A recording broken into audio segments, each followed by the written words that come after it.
Hey guys, we're The Violet Reality. I'm Casey Rain. I'm Luna May Lotus. And today we're going to talk to you about Prince, one of our favourite things to talk about. Yes.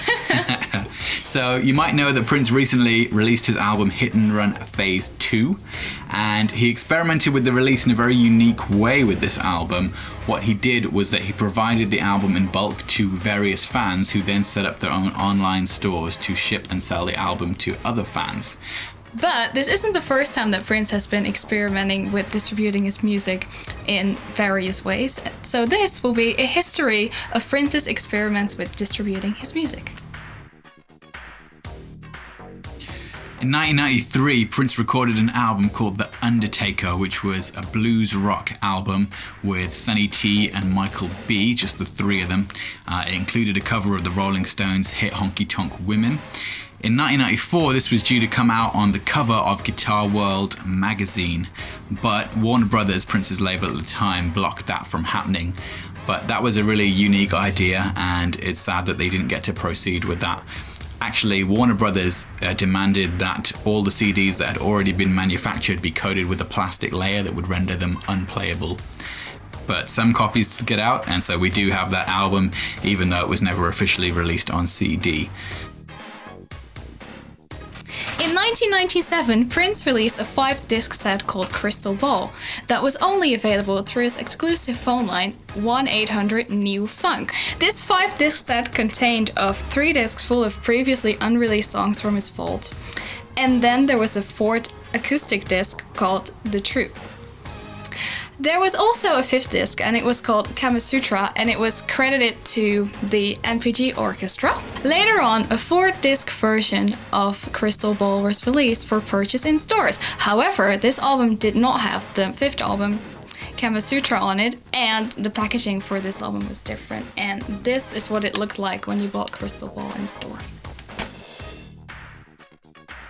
From 2001 till 2006, Prince ran an online subscription store called the NPGMC, MPG Music Club. Subscription costs $100 for a year, and on this site he uploaded dozens of original songs, live performances, radio shows, and he released several exclusive albums through the site, such as The Chocolate Invasion and The Slaughterhouse. Some of these albums were even sent out in the mail to all members who would subscribe to the NPGMC, like the News album. While all of this was happening, Prince released an album in 2004, another album in 2004 called Musicology.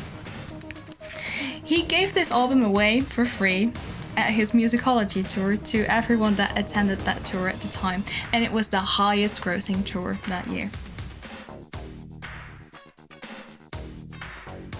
In the summer of 2007, Prince took it up a notch and he did a deal with the British newspaper The Mail on Sunday to give away his new album Planet Earth with every copy of the newspaper sold that day.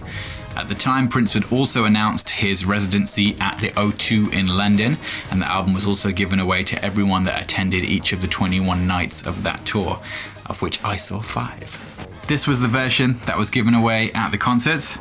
Sony were not happy with his plan to give away the album with the newspaper and at the concerts, so the full version, which is this one with the hologram cover, was never actually released in the UK. This version was only available in the US, where obviously people had no access to the British newspaper or the tour that was happening in London.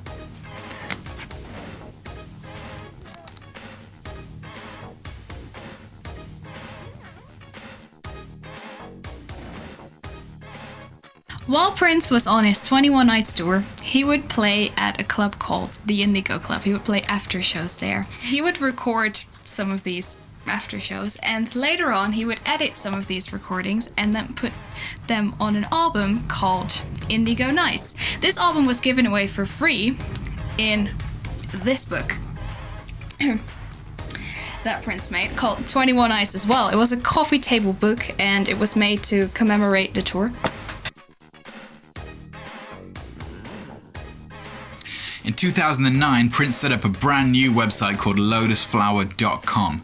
Now, this was another site that you had to subscribe to on a yearly basis, and when he did launch the site, it came with a new album, a triple disc set also called Lotus Flower, as well as a t-shirt, which I'm wearing right now.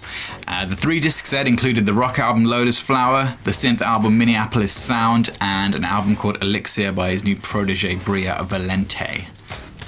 Now, with this set, Prince also made it exclusively available in physical form at the US shop Target, and despite only being available in that one store and only being available digitally through Prince's own website, the album still managed to hit number 2 in the Billboard chart, which I think is pretty impressive.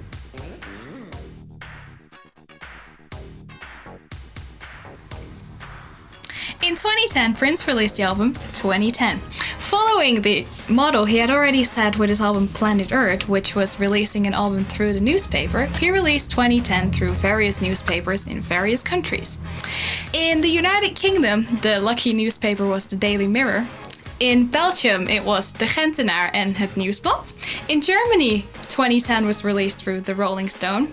And in France, it was released through Courier International. Later on, it was reported that Warner Bros. Had planned to release this album in the United States and on other markets, but unfortunately, this never happened.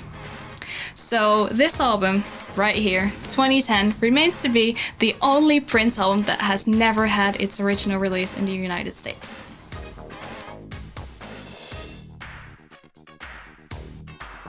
In late 2015, Prince signed an exclusive deal with Jay-Z's streaming service Tidal to distribute his new album HitNRun Phase 1.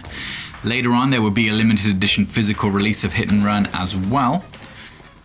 This was one of the first examples of exclusive material being available on the Tidal platform.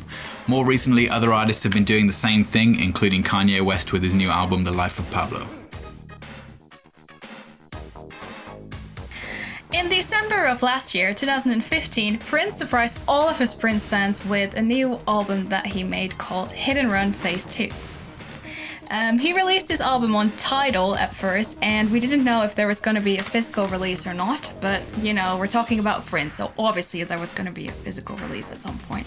So later on, Prince released the physical version of HitNRun Phase 2. At first, it was only for sale at Paisley Park, at his piano and a microphone shows that he held there. Our friend Ben from Prince.org attended, and he brought us back a couple of copies of HitNRun Phase 2. Thanks, Ben. Shout out to you! Shout out to Ben. Woo! And Prince.org. Don't forget Prince.org. After the shows, Prince came up with another new idea for distribution and a first for him. So what he's doing with this album, as we mentioned before, is he has sent out bulk versions of the album to a handful of fans who are then setting up their own online stores to sell and distribute the album to other fans. So it's true fan-to-fan distribution. Yet another original distribution idea from Prince Rogers Nelson. Will he ever stop surprising us? I don't think so. Prince does whatever Prince wants to do, and that's the way why we love him. Yeah. All right, so We love you, Prince. Yeah, we do. This was our video on the history of Prince and alternative distribution. So we would like to discuss this with you and what you think about it. So leave us a comment, and if you like this video, subscribe, because obviously we're gonna make a lot more videos. Like, subscribe, share, discuss it in the comments. Violet Reality, signing out. Bye-bye. Peace.